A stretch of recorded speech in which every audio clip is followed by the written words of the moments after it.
आणि मग आता जर तुमचा विचार असेल की आम्ही ज्ञान मिळवण्यासाठी येतो, मग हे ज्ञान मिळवण्यासाठी आपण काय करतो, शिक्षण घेण्यासाठी आपण काय करतो? शाळेचे शिक्षक सांगतात ते पूर्णपणे ऐकतो का? कारण कुठलंही ज्ञान प्राप्त करायचं असेल तर श्रवण ही पहिली पायरी आहे, ऐकणं ही पहिली पायरी आहे. आणि जर तुम्ही शिक्षकांचं काही ऐकलंच नसेल तर तुमच्यामध्ये ज्ञान निर्माण होणार नाही. यामध्ये बसलेल्या विद्यार्थ्यांमध्ये काही विद्यार्थी शिक्षकांचं पूर्ण ऐकतात म्हणून त्यांची प्रगती होते शैक्षणिक. काही विद्यार्थी थोडंफार ऐकतात आणि काही असे ते अजिबात ऐकतच नाही. आजचा जो कार्यक्रम आहे फक्त विद्यार्थी आणि तुमचा अभ्यास याच्यासाठीच आहे, दुसरं जगाचा विचार आपण आज करणारच नाही. म्हणून सर्वांनी थोडंसं मनापासून ऐकायचं आहे. ऐकणं आपण जर शिकलो या वयामध्ये तर भविष्यामध्ये आपलं कोणीतरी ऐकणार आहे. म्हणून ऐकण्याची प्रक्रिया आपली त्या ठिकाणी चांगली असली पाहिजे. पण आपण कोणत्या गोष्टी ऐकणार की ज्याच्यात आपल्याला काहीतरी फायदा आहे ती तर ऐकली पाहिजे की नाही. आपण आजकाल आपला विचार कसा असतो की जिथे फायदा मिळेल ती गोष्ट आपण लवकर करतो, ज्या गोष्टीचं महत्व आपल्याला असेल ती गोष्ट आपण लवकर करतो, लोक सुद्धा तीच करतात. मग त्यासाठी आपल्याला अभ्यासाचे, ज्ञानाचे, शाळेचे, शिक्षणाचे फायदे किंवा महत्व हे माहीत असलं पाहिजे. मग आत्ताच याने सांगितलं की आपल्याला ज्ञानी व्हायचं, म्हणून हा एक शिक्षणाचा किंवा अभ्यासाचा फायदा आहे की अभ्यास केल्यामुळे माणूस ज्ञानी बनतो. आणि जर तुमच्यामध्ये काही ज्ञान प्राप्त झालं असेल तर तुमचा आत्मविश्वास वाढतो, तुमची एकाग्रता वाढते, तुम्ही परीक्षेमध्ये यशस्वी होतात. अभ्यास केला असेल तर परीक्षेची भीती वाटत नाही, निर्भयपणे तुम्ही त्या ठिकाणी परीक्षेला सामोरं जात असतात. आणि जीवनात एक प्रकारचा आनंद निर्माण होतो ज्यावेळेस व्यक्तीला ज्ञान प्राप्त होतं, ज्यावेळेस आपण अभ्यास करतो त्यावेळेस जगामध्ये काय चांगलं आहे काय वाईट आहे हे आपल्याला अभ्यासामुळे, ज्ञानामुळे कळत असतं. विविध विषयांची माहिती होते.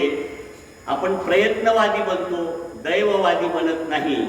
आणि आपला सर्वांगीण विकास मदत होण्यासाठी आपल्याला या शिक्षणाचा, अभ्यासाचा आणि ज्ञानाचा उपयोग होत असतो. शिक्षणामुळे आपल्या अंगी विशिष्ट पात्रता येते आणि त्यामुळे आपलं भविष्य उज्ज्वल होतं. आपले आई वडील असतील, शाळा असतील, शिक्षक असेल तर यांचं नाव उज्ज्वल करण्याची एक संधी आपल्याला या शिक्षणामुळे आणि ज्ञानामुळे त्या ठिकाणी येत असते.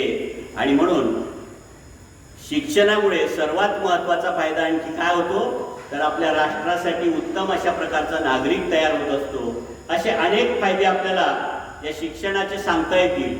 मग जर इतके फायदे या अभ्यासाचे आहेत, शिक्षणाचे आहेत तर ते आपण करायला पाहिजे की नाही? उत्तर देत चला. एवढे जर फायदे आहेत तर आपण शिकायला पाहिजे किंवा नाही? शिकायलाच पाहिजे आपण. मग शिक्षण या शब्दाचा अर्थ माहिती आहे का आपल्याला? शिक्षण म्हणजे काय? अनेक शिक्षण तज्ञांनी वेगवेगळ्या व्याख्या केलेल्या आहेत. एवढ्या मोठ्या व्याख्यांचा आपल्याला विचार करायचा नाही. आताच तुम्ही सांगितलं की जगामध्ये किंवा मानवी जीवनामध्ये सर्वात श्रेष्ठ काय असेल तर ज्ञान आहे. ज्ञानायुक्त, पवित्र, मंगल, उपयुक्त हे दुसरं काहीच नाही जगामध्ये. मग शिक्षण म्हणजे काय तर हे ज्ञान संपादन करण्यासाठी आपण ज्या ज्या प्रक्रिया करतो, ज्या ज्या क्रिया करतो, जे जे प्रयत्न करतो त्यालाच शिक्षण असं म्हणतात. आणि हे शिक्षणाची सुरुवात आपल्या आईच्या कुशीतून होते. म्हणून जन्मापासून मरेपर्यंत माणूस शिकत असतो. आणि म्हणून ही अविरत चालणारी प्रक्रिया आहे.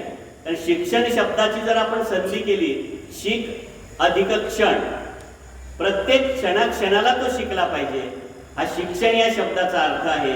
आणि तो आपण जर अंगीकारला तर आपलं निश्चित कल्याण झाल्याशिवाय राहत नाही.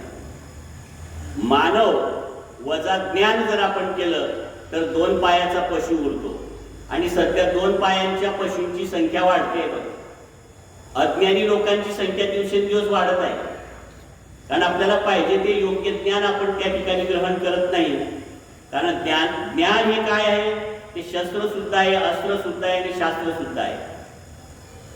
ज्ञानामुळे आपल्याला धन, संपत्ती, ऐश्वर्य सर्व उपलब्ध होतं. ज्ञानामुळे शक्ती, बल, सामर्थ्य निर्माण होतं. ज्ञान हाच देव आहे. ज्ञान हाच परमेश्वर आहे. म्हणून आपण सर्वांनी ज्ञान